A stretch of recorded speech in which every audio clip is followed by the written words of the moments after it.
embajador de Ucrania en México, Ruslan, la relación de Ucrania y el mundo judío es muy cercana. Ha habido muchas cosas que los une, ¿sí? Hoy tienen al primer presidente de origen judío y al primer ministro de origen judío también. Platícanos un poco de esa relación del mundo judío y Ucrania, que incluye cosas buenas, algunas persecuciones, algunas cosas más buenas, incluye mucho. Pues bien, en la vida ucraniana como tal, pues, los judíos forman parte integral.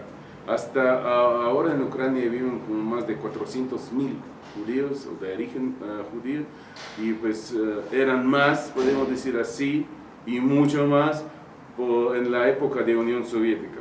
Pero con el muro de hierro, así llamado, cuando nadie podría salir del país, no permitía el gobierno de Unión Soviética, el Partido Comunista, pero luego cuando, con el colapso de Unión Soviética, colapsó Unión Soviética hace 27 años y poco, entonces ya salieron muchísimos judíos de nuestras tierras a Israel. Pues ahí viven muchos, y pues hasta pues cuando estuve ahí última vez, pues puedes encontrar en cualquier lugar, en el supermercado, en la calle, en las oficinas, pues algunos representantes de Ucrania. Seguramente en el equipo de hockey que viene ahorita, que está jugando en México, habrá alguno, hijo, o de origen de Ucrania, no lo averiguaremos al rato, pero seguramente. Pero hay muchísimas y son parte integral de Ucrania. En la época de Unión Soviética habían persecuciones por el Partido Comunista, por el Stalin, por el partido que estaba manejando aquel entonces las cosas. Pues, pero, ¿qué podemos decir? No, pues solo para mencionar algunas cosas para aquellos mexicanos que hasta ahora tienen algún afecto por tal gran Unión Soviética. Era 70 años de la época de esclavitud. Realmente para 14 repúblicas, 14 países que formaron parte de aquel entonces Unión Soviética. Porque Rusia era solamente una parte de las 15. Claro. Pero por alguna razón, pues así, pues lo recibieron alguna información. Se quedó todos. Ubican Unión Soviética como Rusia igual, pero no era Rusia. Claro, era la Unión Soviética. Era la Unión Soviética, como ahora, por ejemplo, Unión Europea. Claro. Se compone de varios países distintos. Cada de esos países de aquella Unión Soviética tenía su propia, y hasta ahora tiene su propia cultura, sus propias tradiciones, sus bailes, sus trajes, comida y todo. Entonces, oye, y dentro, perdón, embajador, oiga, dentro de todo esto de Ucrania y de cultura que nos hablas, salió una gran parte de un movimiento cultural, religioso, filosófico del mundo judío. Pues claro, eso sí, y no cabe dudas, porque sí realmente, luego voy a mencionar algunos nombres para que sepan, pero ahora el concepto de que aquel entonces en la Unión Soviética, pues la vida era como esclavitud, porque esos todos países deberían mandar a Moscú todas sus riquezas, todo su dinero, hasta sus cerebros humanos, podemos decir así, pues, y también las obras de cultura y todo. Aquel entonces había prohibido hablar su propio idioma, por ejemplo. Claro. Te consideraban, si hablas fuera del trabajo, de escuela, en su casa, tú hablas su idioma nacional, te consideran como nacionalista radical, y con eso ya estás fuera. Claro. Del área del servicio, ya estás fuera, no tienes buena educación, no tienes buena carrera, no, nada, estás perdido.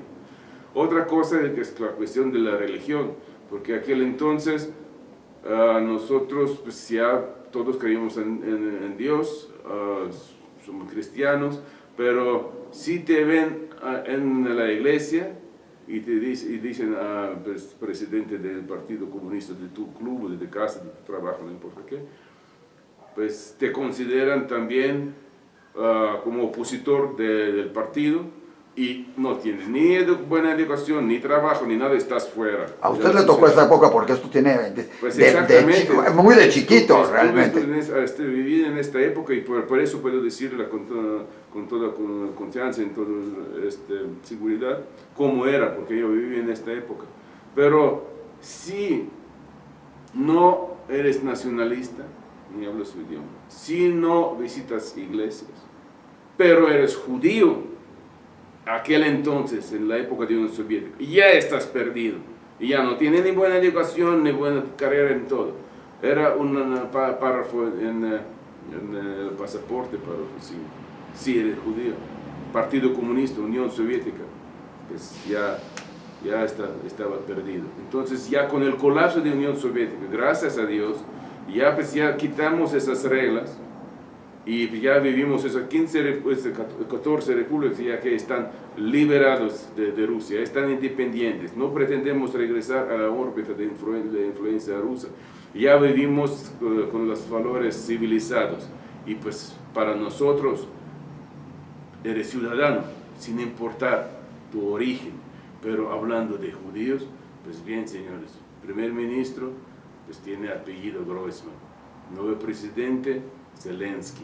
Pues los judíos en Ucrania son muy respetados y tan respetados como cualquier ciudadano. No tenemos diferencia, igual como por la religión, muchas confesiones y todos están muy bienvenidos y respetados. Igual que idioma, cada quien puede hablar su propio idioma. Por cierto, hace un día nosotros ahí en el Parlamento ucraniano pues aprobamos la ley por fin, en unos 27 años de nuestra independencia, no había sobre la ley lingüística que pues ya indica que sí, nuestro idioma principal oficial de Ucrania es ucraniano.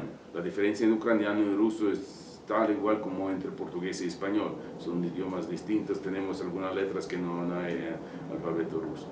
Pero bien, hablando de Ucrania también algunas cosas importantes para que sepan todos. Tenemos que mencionar que Ucrania, nuestra ciudad capital Kiev, tiene más de 1500 años de su historia.